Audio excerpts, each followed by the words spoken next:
Tanong ni Kian Kirby, ano po ibig sabihin ng ECRLG result na normal sinus rhythm, inferior ischemia suspicion? Sana mapansin. Tingin ko, ECG ang ibig niya sabihin, electrocardiogram.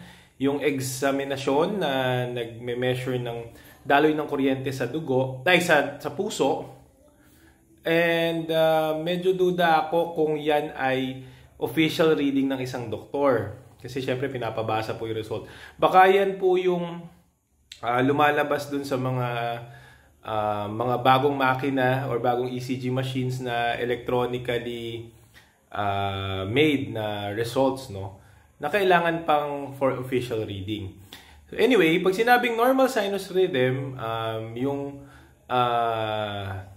regular yung rhythm o yung pagtibok ng puso, no? May pinanggagalingan siya na tinatawag na pacemaker, isa lang yung pinanggagalingan niya at regular yung daloy ng kuryente na nagpapatibok sa puso.